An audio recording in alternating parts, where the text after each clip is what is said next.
और वहीं शाहजहां शेख मामले को लेकर के लगातार हमलावर है बीजेपी, तो वहीं शाहजहां शेख की कस्टडी लेने पहुंची सीबीआई को कल कोलकाता से खाली हाथ लौटना पड़ा है, जिसके बाद बीजेपी ने ममता सरकार पर जबरदस्त हमला बोला है और कई गंभीर सवाल खड़े किए हैं। कलकत्ता हाईकोर्ट के आदेश के बाद भी कल शाहजहां शेख की कस्टडी सीबीआई को नहीं मिली। केंद्रीय जांच एजेंसी बंगाल पुलिस हेडक्वार्टर में 2 घंटे के इंतजार के बाद खाली हाथ लौट गई। हाईकोर्ट ने राज्य सरकार को कल शाम 4:30 बजे तक शेख को सीबीआई के हैंडओवर करने के आदेश दिए थे। इसके अलावा शेख का केस सीबीआई को ट्रांसफर करने को भी कहा था। साथ ही इस केस से जुड़े सभी कागजात देने का भी आदेश दिया गया। इसके बाद शाम 4:40 पर सीबीआई की टीम उसे लेने के लिए भवानी भवन पुलिस हेडक्वार्टर पहुंची और इससे पहले राज्य सरकार ने इस आदेश के खिलाफ सुप्रीम कोर्ट में याचिका दायर की, जिसे कोर्ट ने खारिज कर दिया था। इसके बाद बीजेपी ने ममता सरकार पर जबरदस्त हमला बोला। हाईकोर्ट के आदेश के खिलाफ सुप्रीम कोर्ट चली गई वेस्ट बंगाल सरकार और उसकी कस्टडी देने से इनकार कर दिया। ऐसा कौन सा सत्य है संदेश खाली में?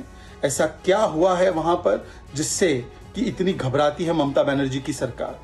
वहीं ईडी ने कल शाहजहां शेख की 12 करोड़ से ज्यादा की 14 अचल संपत्तियों को कुर्क किया है। और बारासात के कार्यक्रम में पहुंचे बीजेपी नेता दिलीप घोष ने कहा कि ममता बनर्जी गुंडों के सहारे राजनीति करती हैं। अगर ये अपराधी जेल चले जाएंगे तो ममता की पार्टी खत्म हो जाएगी। ममता बनर्जी सालों साल प्रतिश्रुति देते हैं, इलेक्शन के पहले सबको घूस देते हैं वोट खरीदने के लिए, यही उनकी तकनीक। फिर 2 महीने के बाद बोलेंगे अब पैसा नहीं है, बंद कर देते हैं। तो ये उनकी जो पॉपुलर पॉलिटिक्स है, देश भर में कुछ विरोधी दल ऐसे ही कर रहे हैं, लेकिन जनता इतना परेशान है, ना सुरक्षा है, ना नौकरी चाकरी है, ना स्वास्थ्य है, ना शिक्षा की व्यवस्था है, महिलाओं की ना सुरक्षा है, इससे परेशान है लोग। यहाँ से निजात पाना चाहते हैं। चाहे ममता बनर्जी कुछ भी कर ले, लोग भूलने वाले नहीं है। 2 महीना तो उसको बचाने के लिए भरपूर प्रयास किया टीएमसी ने। आखिर इतना प्रेशर आया, यहाँ की आंदोलन, मीडिया की, देश भर की जो आवाज आई, मजबूरन उसको अरेस्ट करना पड़ा। लेकिन उसको जिस प्रकार से ले जाया जा रहा है, मंत्री जैसा जा रहे हैं, पुलिस जो उसके पीछे जा रहा है, उसे पता चलता है उसको किसी भी कीमत पर बचाएंगे। और आज कोर्ट का सहारा है। और जिन लोगों ने दुर्नीति से और भ्रष्टाचार से राजनीति करते हैं, उनको तो डर लगना स्वाभाविक है। और ममता बनर्जी का बीजेपी पर बड़ा हमला, बंगाल को बदनाम करने की कोशिश कर रही है बीजेपी। ये ममता बनर्जी ने आरोप लगाया है, कहा है कि ईडी सीबीआई को बीजेपी भेज रही है। हम बीजेपी का चुनाव नहीं, निष्पक्ष चुनाव चाहते हैं।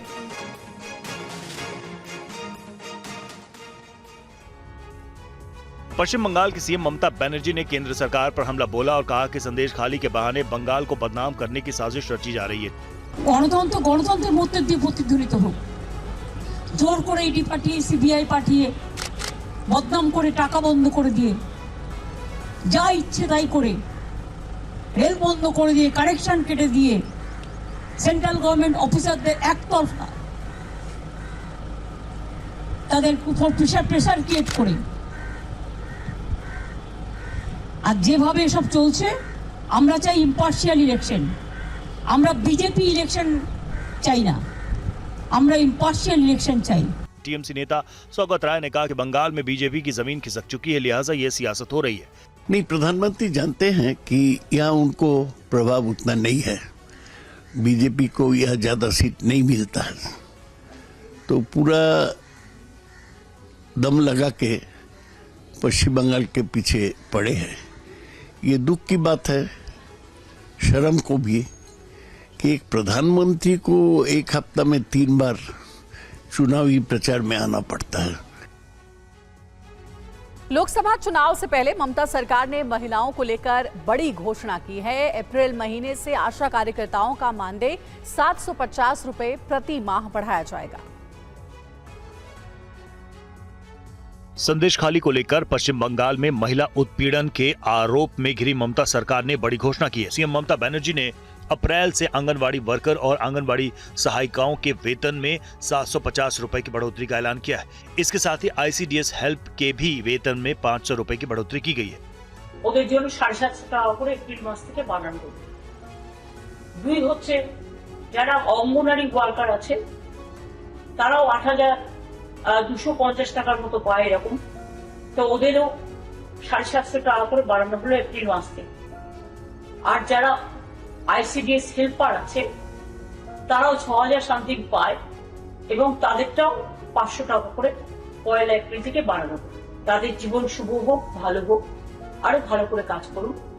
बीजेपी नेता दिलीप घोष ने कहा कि ममता बनर्जी वोट पाने के लिए चुनाव से ठीक पहले रिश्वत देती हैं। 2 महीने बाद वो कहेंगी कि हमारे पास पैसा नहीं है, इसलिए ये योजना बंद करनी पड़ रही है। पश्चिम बंगाल की जनता ममता बनर्जी से छुटकारा पाना चाहती है। और पीएम ने पश्चिम बंगाल को आज 15,400 करोड़ की सौगात भी दी, जिसमें देश की पहली अंडर वाटर मेट्रो ट्रेन भी शामिल है।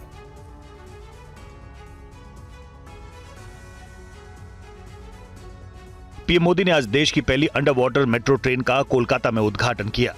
बंगाल को अंडर वाटर मेट्रो ट्रेन की सौगात देने के बाद पीएम ने इस पर सफर किया और इस दौरान स्कूली छात्रों से बहुत देर तक बातचीत करते रहे।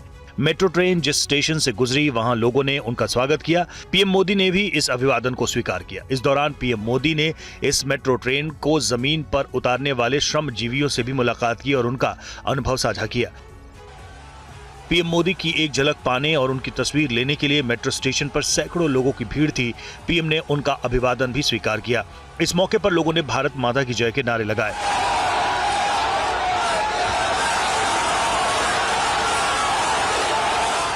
ये अंडर वाटर मेट्रो हुगली नदी के नीचे 520 मीटर की दूरी महज 45 सेकंड्स में तय करेगी।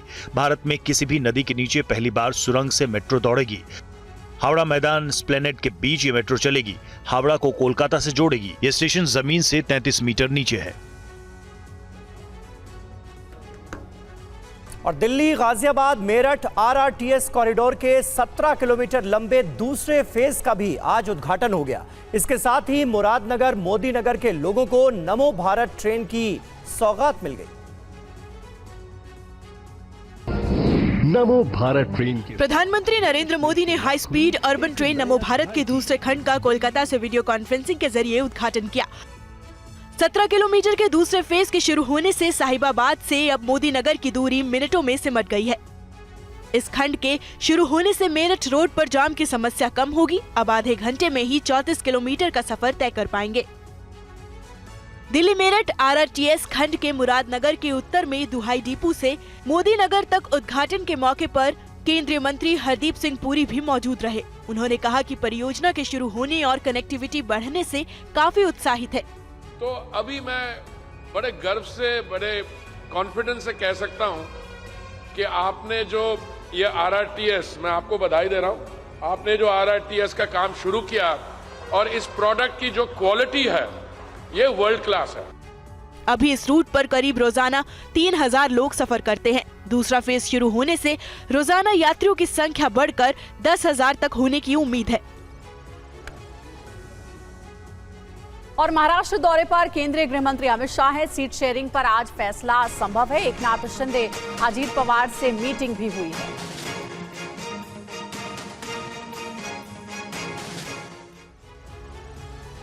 केंद्रीय गृह मंत्री अमित शाह महाराष्ट्र के 2 दिनों के दौरे पर हैं। अमित शाह का दौरा ऐसे समय पर हो रहा है जब महाराष्ट्र की सियासत में हलचल तेज है। लोकसभा चुनाव को लेकर महाराष्ट्र में शिवसेना, बीजेपी और एनसीपी गठबंधन के बीच सीटों के बंटवारे को लेकर मामला फंसा हुआ है। शिवसेना एकनाथ शिंदे गुट 22 और एनसीपी अजित पवार गुट ने 10 सीटों पर दावेदारी की है, जबकि बीजेपी 30 सीटों पर चुनाव लड़ना चाहती है। महाराष्ट्र में कुल 48 लोकसभा सीटें हैं। इनमें से 10 सीटों को लेकर मामला फंसा हुआ है। सूत्रों के मुताबिक बीजेपी ने सीट शेयरिंग के लिए 30-12-6 का फॉर्मूला सुझाया। इनमें से 30 सीटों पर बीजेपी अपने कैंडिडेट उतारेगी। शिवसेना शिंदे गुट के लिए 12 सीटें और एनसीपी अजित पवार गुट के लिए 6 सीटें छोड़ी गई हैं। सीट शेयरिंग को लेकर कल देर रात केंद्रीय गृह मंत्री अमित शाह ने एकनाथ शिंदे और अजित पवार के साथ मीटिंग की। मीटिंग में महाराष्ट्र के डिप्टी सीएम देवेंद्र फडणवीस भी मौजूद रहे। ऐसे में देखना होगा कि आज अमित शाह गठबंधन के बीच सीट शेयरिंग का कोई ऐसा फॉर्मूला तय कर पाएंगे जिस पर तीनों दल एकमत हों। और रायबरेली से प्रियंका गांधी के चुनाव लड़ने की मांग को लेकर शहर में कई जगह होर्डिंग लगाए गए हैं। यूपी की रायबरेली सीट कांग्रेस की पारंपरिक सीट रही है, जहां से सोनिया गांधी सांसद रही। सोनिया अब राज्यसभा चली गई है। लोकसभा चुनाव को लेकर राजनीतिक सरगर्मी बढ़ गई है। यूपी का रायबरेली लोकसभा क्षेत्र भी इससे अछूता नहीं है। सोनिया गांधी के राजस्थान से राज्यसभा जाने के कारण तय है कि वो 2024 में रायबरेली से लोकसभा चुनाव नहीं लड़ेंगी। इसके बाद कयास लगाए जाने लगे कि क्या गांधी परिवार से कोई रायबरेली लोकसभा सीट से प्रत्याशी होगा। रायबरेली के स्थानीय कांग्रेसी चाहते हैं कि सोनिया गांधी की जगह प्रियंका गांधी वाड्रा चुनावी मैदान में उतरे। कांग्रेस का गढ़ माने जाने वाली रायबरेली की लोकसभा सीट से प्रियंका गांधी वाड्रा के चुनाव लड़ने के लिए शहर में जगह जगह पोस्टर लगाए गए हैं। प्रियंका गांधी के समर्थकों ने शहर में होर्डिंग्स लगाए हैं। ऋषभ राघवेंद्र वाजपेयी की ओर से पोस्टर्स लगाए गए। रायबरेली से लोकसभा चुनाव लड़ने की मांग की गई। लिखा, रायबरेली पुकारती प्रियंका जी आइए, कांग्रेस के विकास कार्यों को आगे बढ़ाइए। रायबरेली में प्रियंका गांधी के समर्थकों ने शहर में होर्डिंग्स लगाए हैं। ये पोस्टर ऋषभ राघवेंद्र वाजपेयी की ओर से लगाए गए। रायबरेली से लोकसभा चुनाव लड़ने की मांग की गई। पोस्टर में लिखा है, रायबरेली पुकारती प्रियंका जी आइए, कांग्रेस के विकास कार्यों को आगे बढ़ाइए। गौरतलब है कि पिछले लोकसभा चुनाव में यूपी में कांग्रेस की दूसरी पारंपरिक सीट अमेठी में राहुल गांधी को हार का सामना करना पड़ा था। और राहुल गांधी की भारत जोड़ो न्याय यात्रा का आज 53वां दिन है। राहुल आज युवाओं के लिए बड़ा ऐलान कर सकते हैं। मध्य प्रदेश के बदनावर में राहुल गांधी की न्याय यात्रा में पार्टी अध्यक्ष मल्लिकार्जुन खड़गे भी शिरकत कर रहे हैं। न्याय यात्रा के दौरान कांग्रेस जाति जनगणना और किसानों को एमएसपी देने की गारंटी दे चुकी है। बदनावर में आज राहुल गांधी युवा न्याय की बात कर रहे हैं। राहुल जी न्याय के बारे में लगातार बोल रहे हैं। नारी न्याय, युवा न्याय, किसान न्याय, श्रमिक न्याय और हिस्सेदारी न्याय। अब तक उन्होंने 2 गारंटी की बात की है। खड़गे जी ने भी कहा है, राहुल जी ने भी कहा है। किसान के लिए एमएसपी के लिए विशेष कानून लोकसभा और राज्यसभा में पारित किया जाएगा और एमएसपी स्वामीनाथन फॉर्मूला के आधार पर तय किया जाएगा। न्याय यात्रा के दौरान राहुल आदिवासी न्याय की बात कर रहे हैं, जिसमें भूमि अधिग्रहण कानून से जुड़े मुद्दे हैं। राहुल गांधी की न्याय यात्रा का आज 53वां दिन है। आज राहुल रतलाम भी जाएंगे। उसके बाद उनकी न्याय यात्रा गुजरात के लिए रवाना हो जाएगी। और लोकसभा चुनाव के लिए कांग्रेस का घोषणा पत्र तैयार है। सीडब्ल्यूसी से पारित होने के बाद जारी होगा मैनिफेस्टो। रोजगार, महंगाई और सामाजिक न्याय पर खास फोकस रहेगा। 30 लाख सरकारी पद भरने का ऐलान होगा। सूत्रों के हवाले से जानकारी है, राहुल खड़गे 30 लाख सरकारी नौकरी का ऐलान कर सकते हैं।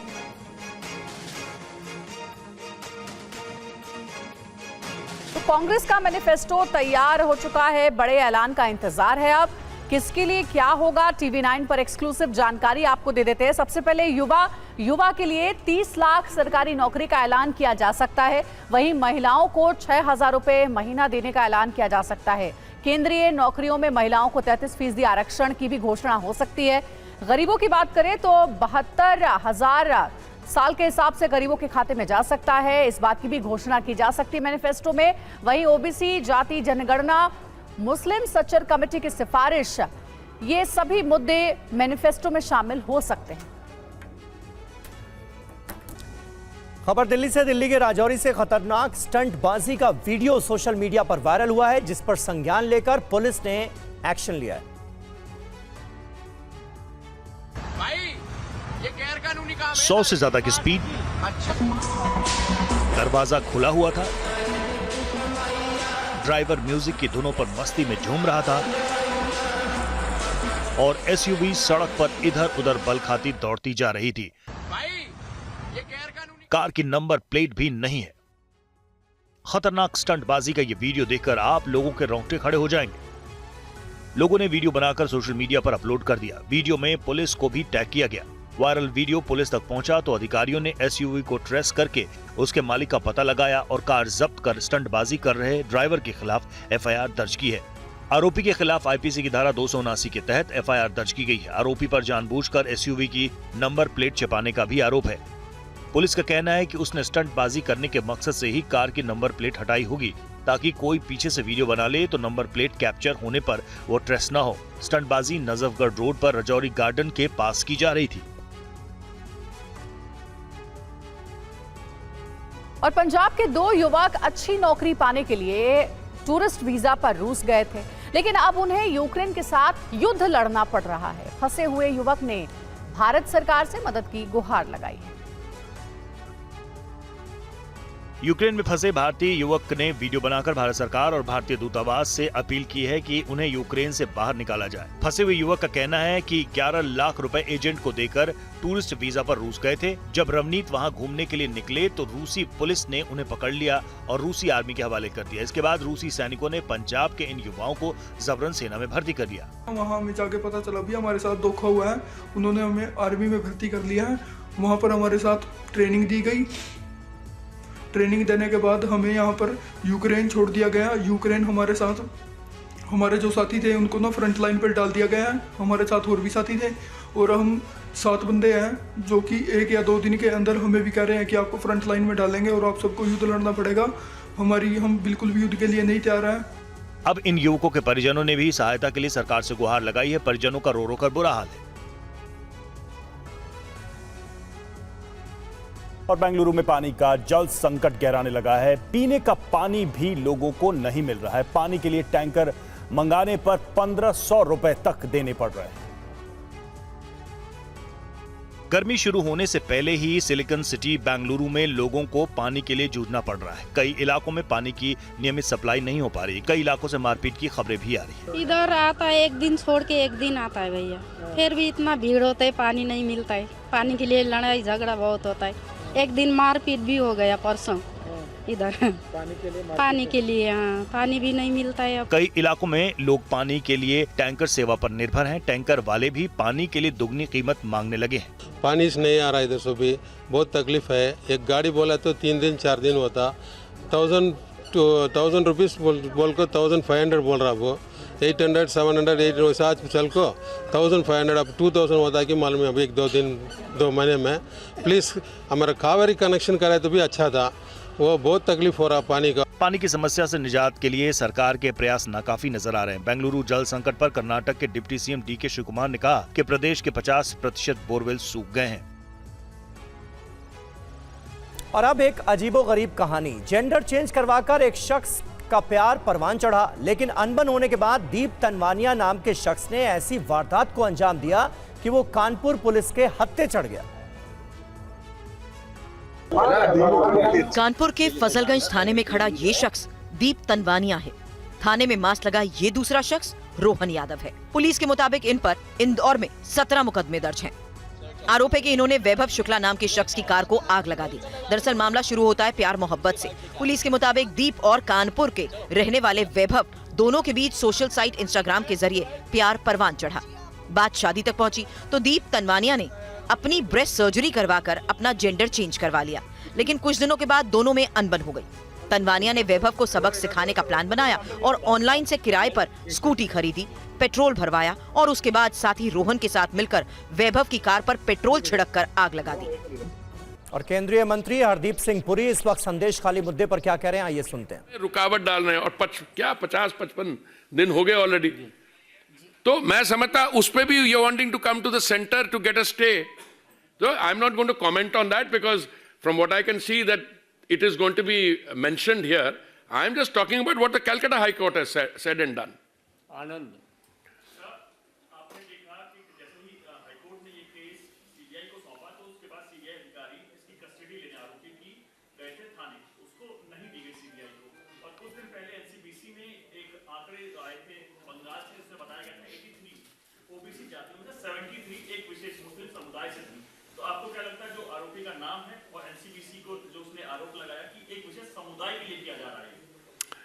See, I don't want to go into this कि किस लिए किया जा रहा है, किसकी क्या मोटिवेशन। यहाँ पे the matter is very simple. An offense has been committed. उसके बारे में तो कोई दो राय नहीं है। वो भी ये नहीं कह रहे कि ऑफेंस नहीं हुआ, but they are giving him cover. उसके बाद आप उसको ले जाते हो, okay? He has the demeanor, the body language of a.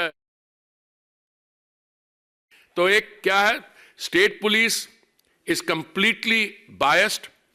उसको गिरफ्तार होने नहीं दे रही। They are not handing him over.